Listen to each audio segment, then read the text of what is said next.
ముందుగా మంతనికి సంబంధించిన పరిస్థితులను గమనించినట్టయితే మంతనిలో రజాకార్ల రాజ్యం నడుస్తా ఉన్నది. మరి గతంలో నిజాం ప్రభుత్వం ఆధ్వర్యంలో ఏదైతే పోలీస్ వ్యవస్థ రజాకార్ల పేరుతోటి ప్రజలను హింసించిండ్రో మరి ఇక్కడ ఆ రోజు భూస్వాముల కనుసన్నలలో నడిచింది రజాకార్ వ్యవస్థ. సామాన్యులు అసలు రజాకార్ల అంటే పోలీస్ స్టేషన్లకు వెళ్లే పరిస్థితే లేకుండే మళ్ళీ కాంగ్రెస్ ప్రభుత్వం వచ్చిన తర్వాత మంతనిలో మరి రజాకార్ వ్యవస్థనే కొనసాగుతా ఉన్నది. పోలీసులను అడ్డం పెట్టుకుని మరి ఇక్కడ ఏదైతే ప్రతిపక్షాల గొంతు నొక్కడానికి నానా ప్రయత్నం చేస్తా ఉన్నారు. ఇప్పటికే అక్రమ కేసులతో వేధిస్తున్నటువంటి పోలీసులు అసలు తమను బీఆర్ఎస్ ఏదైతే నాయకులను కట్టడి చేయడం కోసమే, వాళ్ళ గొంతు నొక్కడం కోసమే తమను ప్రభుత్వం నియమించింది అన్న చందంగా వ్యవహరిస్తా ఉన్నారు పోలీసులు. ఇక్కడ ప్రత్యేకంగా చూసుకున్నట్లయితే రామగిరికి కొత్తగా వచ్చినటువంటి ఎస్ఐ గారు తనను ప్రభుత్వం నియమించింది ఖచ్చితంగా బీఆర్ఎస్ వాళ్ళను మరి ఇక్కడ కట్టడి చేయడం కోసమే అని, మరి సామాన్యులు ఎవరైనా న్యాయం కోసం వస్తే మరి అక్కడ అదే ఆ పోలీస్ స్టేషన్ మెట్లు తొక్కడానికే భయపడే విధంగా ఆయన మాటలు, ఆయన వెటకారపు చేష్టలు ఉంటా ఉన్నాయి. మరి మొన్నటికి మొన్న చూసినాం, అనవసరంగా రాద్ధాంతం చేసి ఒక ప్రేమ జంటను మూడోసారి విడదీసే ప్రయత్నం చేసి ఏదైతే ఆ ప్రేమికులకు సంబంధించిన అమ్మాయికి సంబంధించిన తల్లిదండ్రులతో కుమ్మక్కై ఆ ముడుపులు తీసుకుని ఇలా ఇద్దరు ఎస్ఐలు, పెద్దపల్లికి సంబంధించిన రూరల్ ఎస్ఐ అదే విధంగా రామగిరి ఎస్ఐ ఇద్దరు కూడా మరి ఇక్కడ ఏదైతే పెద్ద ఎత్తున ఒక రద్దాంతం చేసి ఒక మరి ఇక్కడ భయభ్రాంతమైన పరిస్థితులను సృష్టించి మరి ఇదేం పద్ధతి అని అడిగినందుకు అక్రమ కేసులతో వేధించిండ్రు. మరి ఇక్కడ అదే నిన్నటికి సంబంధించిన ఒక సంఘటన ఆలస్యంగా వెలుగు చూసింది. మరి ఇక్కడ నాగపల్లి గ్రామానికి సంబంధించిన ఈ సంపత్ దుద్దిల సంపత్ అనే వ్యక్తి మీద మరి ఆయనకు సంబంధించిన బంధువులే, ఆయన బావ అయితేంది, మరి ఆయన అక్క అయితేంది, ఇతర మరి వాళ్ళకి సంబంధించిన వాళ్ళు దాడి చేసిరు.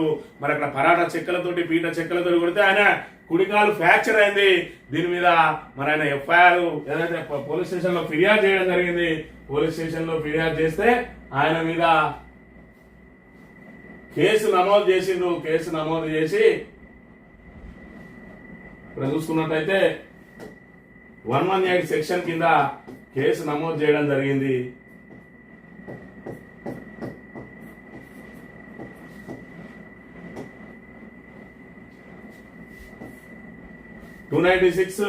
B 1181 1152 రెడ్ విత్ 35 అని చెప్పి 16/6/2025 అంటే సుమారుగా మరి ఇక్కడ నెల రోజులుగా వస్తుంది. 2 రోజులు వెళ్తే అంటే ఆయన మీద దాడి జరిగింది. 14వ తేదీన హాస్పిటల్కి వెళ్ళి వచ్చి 16వ తేదీన కేసు నమోదు చేసింది. ఆ రోజు చంద్రకుమార్ ఎస్ఐ ఉండే. ఆ తర్వాత మరి నీకు దెబ్బ తాకింది కదా బాబు, ముందు తీసుకెళ్లి ట్రీట్మెంట్ చేసుకొచ్చుకో, ఆ గ్రేవియస్ రిపోర్ట్ రాగానే మేము వాళ్ళను రిమాండ్ చేస్తామని చెప్పి ఆ ఎస్ఐ చెప్పిండు. ఆ తర్వాత ఎస్ఐ ట్రాన్స్ఫర్ అయిండు. ట్రాన్స్ఫర్ అయిన తర్వాత మరి ఇక్కడ కొత్తగా వచ్చిన ఈ ఎస్ఐ శ్రీనివాస్ గారు ఏదైతే ఉన్నారో ఆయన, నేను ఇక్కడ సామాన్యులకు రక్షణ కల్పించడానికి రాలేదు, నన్ను ప్రభుత్వం కేవలం బీఆర్ఎస్ నాయకుల గొంతు నొక్కడానికి, బీఆర్ఎస్ వాళ్ళు ఎవరిని కూడా పోలీస్ స్టేషన్ చుట్టుపక్కల అడుగుపెట్టకుండా వీలైతే రోడ్ల మీదనే తిరగకుండా చేయడమే నా విధి అని చెప్పి మరో రజాకారుగా మారినటువంటి శ్రీనివాస్ గారు మరి ఇక్కడ ఈ బాధితుడిని ఏ విధంగా వేధించిందో ఆయన మాటల్లోనే విన్నట్టయితే,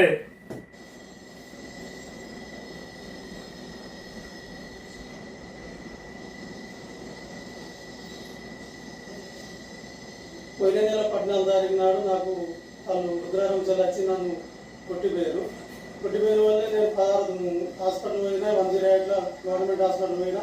గవర్నమెంట్ హాస్పిటల్ పోయి 2 రోజులకు పోయి 16వ తారీఖు నాడు నేను పోలీస్ స్టేషన్లో కంప్లైంట్ చేసిన. కంప్లైంట్ చేసిన వాళ్ళు ఏమైందంటే అది ఎంక్వైరీ చేసి మేము కేసు చేస్తాం బాగా చెప్పని అన్నారు. ఎంక్వైరీ చేసిరు. ఎంక్వైరీలో ఓకే అని చెప్పి వాళ్ళే తప్పని చెప్పి తెలిసిన వాళ్ళే ఆల్రెడీ కేసు ఎఫ్ఐఆర్ చేసినాం, ఫోన్కి మెసేజ్ వస్తుంది అది అని అన్నారు. ఎఫ్ఐఆర్ అయింది. నేను వాళ్ళని రిమాండ్ పంపించడం ఉంటుంది అది అని చెప్పి అన్న వాళ్ళు దేనితో కొట్టిరు అది అని అంటే పీటలతో ఉన్నాం, పరాట సైకిల్తో కొట్టిరంటే ఆ పీటను కూడా హ్యాండ్ ఓవర్ చేసుకోవాలి, వాళ్ళు రిమాండ్ పోతారు అది అని అన్న వాళ్ళే ఆ పీటను కూడా తీసుకుపోయి పోలీస్ స్టేషన్ హ్యాండ్ ఓవర్ చేసినాం. హ్యాండ్ ఓవర్ చేసిన వాళ్ళకి మీరు సర్జరీ చేయించుకోవాలంటారు కదా, మీరు హాస్పిటల్ పోయి సర్జరీ చేయించుకొని మేము చూసుకుంటే ఇక వాళ్ళకి రిమాండ్ పంపిస్తాం. ఆల్రెడీ కేసు అయింది, నువ్వు వెళ్ళిపో, నువ్వైతే ఫస్ట్ ట్రీట్మెంట్ పొందుకోవాలని అన్నవాళ్ళే. ట్రీట్మెంట్ అయిపోయింది. ట్రీట్మెంట్ అయిపోయిన సర్జరీ అయింది సార్ అని చెప్పి మళ్ళీ నేను మొన్న 2 రోజుల కింద నేను పోలీస్ స్టేషన్ పోయి సార్ ఇట్లా సంగతి సార్ ఇప్పటికి నెల అవుతుంది, మళ్ళీ నేను యాక్షన్ తీసుకుంటలేరు, మరి నాకు మళ్ళీ ప్రాణభయం ఉన్నది సార్, మళ్ళీ నన్ను సంపదామని చెప్పి ప్లాన్ చేస్తారట సార్, ఇట్లా సంగతి సార్, మరి నాకు ఇప్పటి వరకు వాళ్ళు యాక్షన్ తీసుకోవాలి, నాకు సర్జరీ అయింది సార్ అని చెప్పి సర్టిఫికేట్ పట్టుకుని పోలీస్ స్టేషన్ పోయినా. పోలీస్ స్టేషన్ పోతే ఎస్ఐ ఏమన్నాడు, రిమాండ్ పంపిస్తా అన్న మాట లేక మరి ఇప్పుడు ఏం చేయమంటావు, అది కోర్టు పంపించిన కోర్టు చూసుకుంటుంది పో, ఇప్పుడు ఏం చేయమంటావు అని చెప్పి కదా నేను మరి నాకు ప్రాణాభయం ఉన్నది సార్, మరి నన్ను చంపగట్టున్నారు సార్ అని అంటే అయితే ఏం చేయమంటావు, నీకు 2 కానిస్టేబుల్ పెట్టాను, సాయంత్రం 6 గంటల సార్ పొద్దున 6 గంటల దాకా 2 కానిస్టేబుల్ పెడతాము అని చెప్పి ధిక్కరించినట్టు చేసి ఇలా పెట్టింది సార్. నా పరిస్థితి ఏందని చెప్పి నేను ఇది సామాన్యుల పట్ల పోలీసుల వ్యవహార శైలి ఏ విధంగా ఉన్నది, సాక్షాత్తు మంత్రి శ్రీధర్ బాబు ప్రాతినిధ్యం వహిస్తున్నటువంటి మంత్రి నియోజకవర్గంలో సామాన్యులు పోలీస్ స్టేషన్లకు వెళ్తే జరిగే న్యాయం ఏ విధంగా ఉన్నది అనేది ఈ సంఘటన ద్వారా తెల్లమైతా ఉన్నది. మరి ఇక్కడ ఆయన పెట్టిన సెక్షన్ ఏమున్నది, మరి ఇక్కడ ఇందులో 118 మరి 1 ఏం చెప్తా ఉన్నది అంటే ఇక్కడ 3 years వరకు ఏదైతే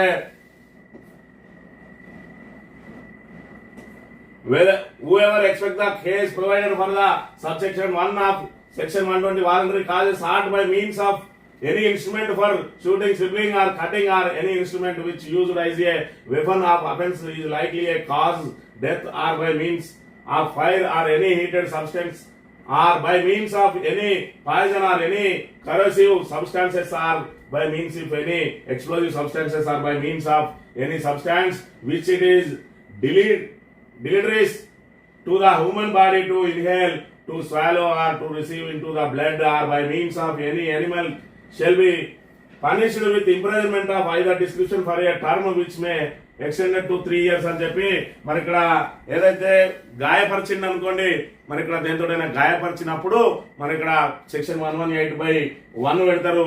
ఆ గాయం కనుక మరొకవేళ పూర్తి స్థాయిలో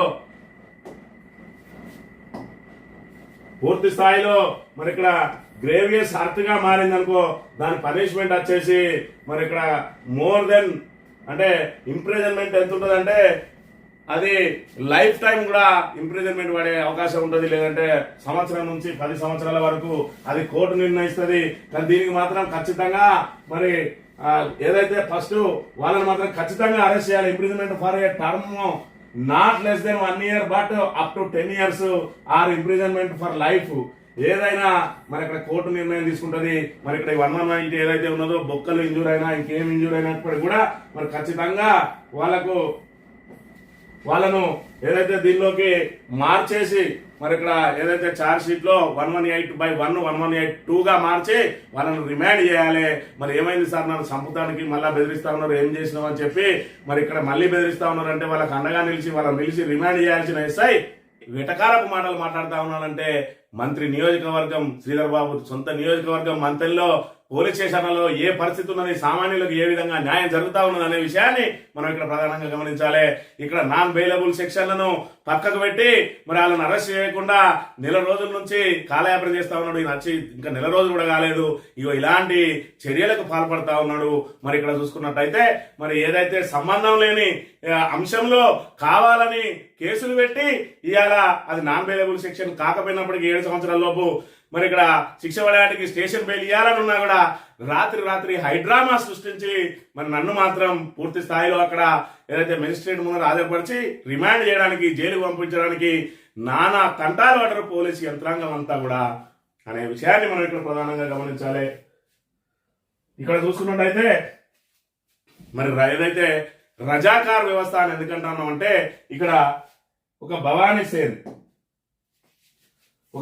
సేన్, ఒక తమాషారెడ్డి, ఒక మల్లేశం, ఒక శ్రీనివాస్ మరి ఇక్కడ ఏ రకంగా ఆ తమాషారెడ్డి ఏం చేసిండు మరి ఇక్కడ యువకుని ఉద్యోగాన్ని తీసేసే ప్రయత్నం చేసిండు, ఉద్యోగం రాకుండా అడ్డుకున్నాడు.